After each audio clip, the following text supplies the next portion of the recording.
അഫി, നീ ആ മിക്സിയുടെ വയറ് മുറിച്ചെടുത്തോ? ഈ വീട്ടിൽ ഇനി ഒരു സാധനം നശിപ്പിക്കാനില്ല. നിന്നോട് എത്ര വട്ടം പറഞ്ഞിട്ടുണ്ട് ഒരു സാധനം പോലും ഇങ്ങനെ നശിപ്പിക്കരുതെന്ന്? എത്ര പറഞ്ഞാലും നിനക്ക് മനസ്സിലാവത്തില്ല. എന്ത് പറ്റി? എന്ത് പ്രശ്നം? നിങ്ങൾ കണ്ടില്ലയോ, ഈ വീട്ടിൽ ഇനി ഒരു സാധനം ഇല്ല നശിപ്പിക്കാൻ. ഇനി അത് കാര്യമാക്കണ്ട, പിള്ളേരില്ലേ? നിങ്ങളെങ്ങനെ വഷളാക്കുന്നത്? നിങ്ങൾ അച്ഛനും മോനും കൂടെ എന്താന്ന് വെച്ചാൽ ചെയ്യും. ഈ ഭ്രാന്തൊക്കെ എവിടെ നിന്ന് കിട്ടിയോ ആവും.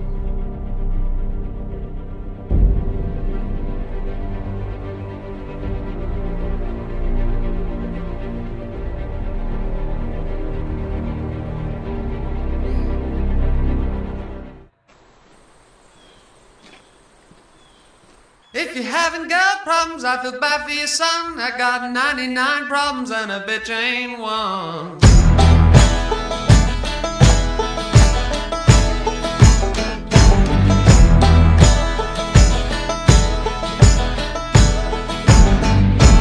Tip my hat to the sun in the west. Feel the beat right in my chest.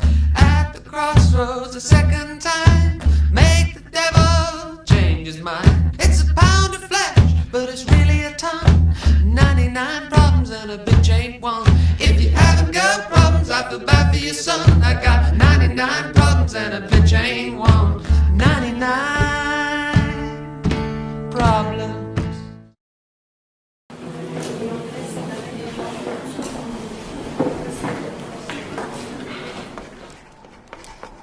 Good morning, students.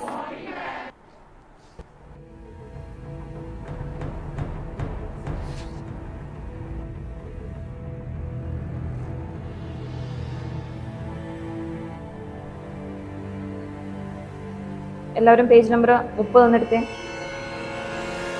U can see an article, right? Life on wheels. എല്ലാവരും ഒന്ന് വായിച്ചേ. യൗവനം തിരിച്ചു പിടിക്കാനുള്ള ഈ യാത്രയിൽ ശാസ്ത്രത്തെ ഞാൻ കൂട്ടുപിടിച്ചു. ശാസ്ത്രത്തിന് അനന്ത സാധ്യത കാലത്തെ തോൽപ്പിക്കുമെന്ന് ഞാൻ ഉറച്ചു വിശ്വസിക്കുന്നു. ഭൂതവും വർത്തമാനവും ഭാവിയും തമ്മിലുള്ള വേർതിരിവ് ശാഠ്യപൂർവ്വം നിലനിൽക്കുന്ന ഒരു മിഥ്യ മാത്രമാണെന്ന് ഭൗതിക ശാസ്ത്രത്തിൽ വിശ്വസിക്കുന്ന ഞങ്ങൾക്കറിയാം. ഇന്ത്യയിലെ മുൻനിര ശാസ്ത്രജ്ഞരിൽ ഒരാളായ എബ്രഹാം ആനന്ദിന്റെ വാക്കുകളാണ് നിങ്ങളിപ്പോൾ കേട്ടത്.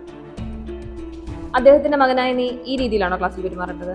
നീ ഇന്ന് വരെ എന്തെങ്കിലും ഒരു കാര്യം ഉത്തരവാദിത്തോടെ ചെയ്തിട്ടുണ്ടോ? നീ ആയിട്ട് അദ്ദേഹത്തിന്റെ പേര് ഇങ്ങനെ നശിപ്പിക്കും. സ്വന്തം കാര്യം നോക്കിയാൽ മതി. How dare you talk to me like that? ഇനി എബ്രഹാം സാറിനെ വിളിച്ചിട്ട് ക്ലാസ്സിൽ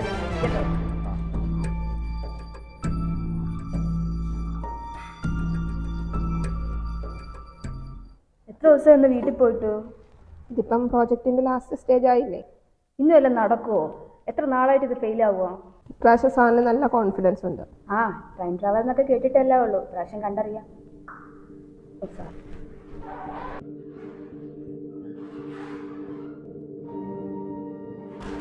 ഗുഡ് മോർണിംഗ് സാർ.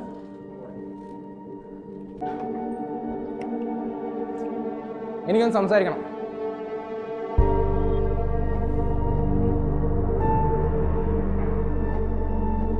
എനിക്കൊന്ന് സംസാരിക്കണം എന്ന് പറഞ്ഞ കേട്ടില്ലേ? ഇതല്ല അതിന്റെ സമയം. പിന്നെ ഏതാ സമയം? കുട്ടിക്കാലം തൊട്ട് ഞാൻ കേൾക്കുന്നതാ അച്ഛനൊന്നിനും സമയമില്ലെന്ന്. ഇനി പറ്റത്തില്ല, എനിക്ക് സംസാരിക്കണം. ഇന്ന് ഞാൻ തിരക്കിലാണ്, വീട്ടിൽ തിരിച്ച് സംസാരിക്കാം. പറ്റില്ല. എന്തെത്ര തിരക്ക്? ജീവിതകാലം മുഴുവൻ ഈ ലാബിൽ കിടക്കാനാണെങ്കിൽ പിന്നെന്തിനാ അച്ഛൻ എന്നെ അമ്മ അച്ഛന്റെ ലൈഫിലേക്ക് വലിച്ചിട്ടത്?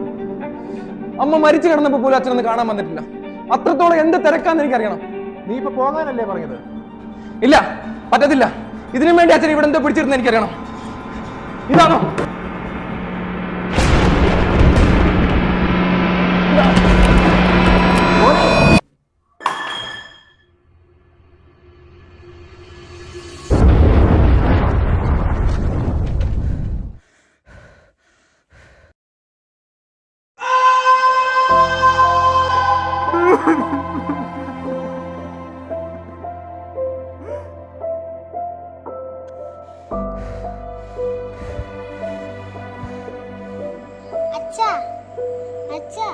ഇതൊന്ന് നോക്കി അച്ഛാ.